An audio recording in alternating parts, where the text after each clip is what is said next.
আমরা যদি মত প্রকাশের স্বাধীনতা না পাই, আমরা যদি আমাদের নিজের ধর্ম পালন করতে না পারি, তাহলে আমরা কোন স্বাধীনতা অর্জন করলাম? আমরা কোন স্বাধীনতার মধ্যে আছি?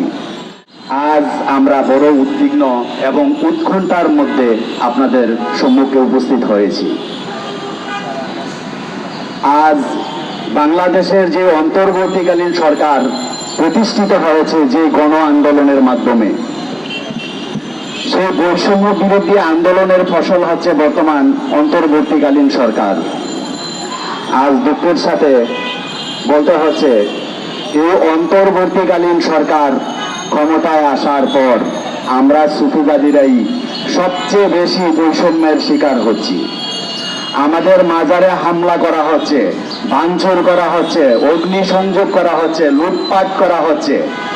আমাদের মাজারের লোকজনকে, খানকার লোকজনকে, দরবার শরীফের লোকজনকে টেনে হিঁচড়ে ওদেরকে বেয়াজ্জত করা হচ্ছে। আমরা এই সবার মধ্য দিয়ে এই সকল ন্যাক্কারজনক অন্যায়ের তীব্র প্রতিবাদ জানাচ্ছি। এই সকল ন্যাক্কারজনক অন্যায় অচিরেই যেন বন্ধ হয়, তার জন্য আমরা অন্তর্বর্তী সরকারের কাছে নিবেদন জানাচ্ছি। এদেশ উলিয়া উলিয়ার দেশ, এদেশ বাউলের দেশ, এদেশ ধর্মনিরপেক্ষ একটি দেশ। আমাদের সংবিধানে আমাদের ধর্মীয় অধিকার দেওয়া আছে, মত প্রকাশের স্বাধীনতা দেওয়া আছে। আমরা যদি মত প্রকাশের স্বাধীনতা না পাই, আমরা যদি আমাদের নিজের ধর্ম পালন করতে না পারি, তাহলে আমরা কোন স্বাধীনতা অর্জন করলাম? আমরা কোন স্বাধীনতার মধ্যে আছি?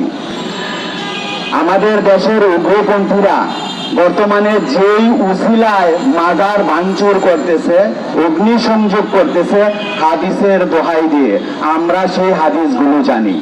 বুখারী শরীফ, মুসলিম শরীফ, নাসাই শরীফ, আবু দাউদ শরীফ সহ অসংখ্য হাদিস গ্রন্থে এসেছে, রাসূল পাক সাল্লাল্লাহু আলাইহি ওয়াসাল্লাম যখন মদিনায় আগমন করলেন, তখন তিনি বনি নাজ্জারের গোত্রে 14 দিন অবস্থান করেছিলেন।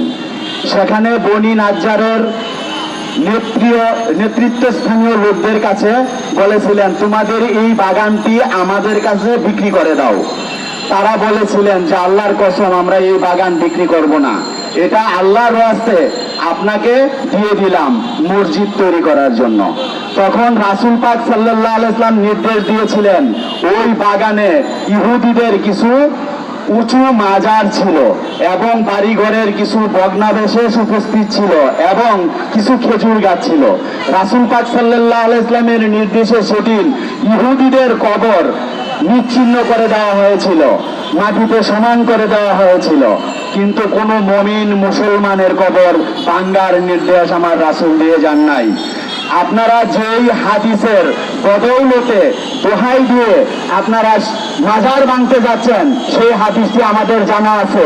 সেখানে বলা আছে যে আলী রাদিয়াল্লাহু আনহুর উদ্ধৃত দিয়ে বলা হচ্ছে, আমাকে রাসূল পাক সাল্লাল্লাহু আলাইহি ওয়াসাল্লাম যেই কাজের নির্দেশ দিয়েছিলেন, আমি কি তোমাকে সেই কাজের নির্দেশ দিব না?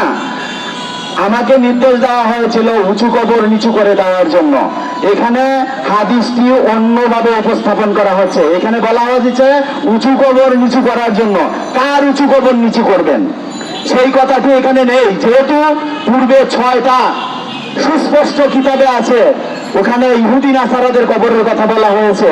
এই হাদিস দ্বারা ইহুদি নাসারাদের কবরকে ইঙ্গিত করা হয়েছে।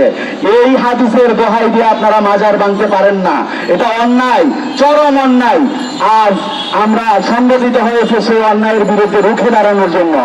আজ হতে আর যেন কোনো একটি মাজারেও হামলা না হয়, একটি দরবারেও হামলা না হয়, কোনো সংখ্যালঘু মানুষের উপর হামলা না হয়। আমরা সরকার প্রধানের কাছে সেই আহ্বান রেখে আমি আমার সংক্ষিপ্ত বক্তব্য এখানেই শেষ করছি। আসসালামু আলাইকুম ওয়া রাহমাতুল্লাহি ওয়া বারাকাতুহু।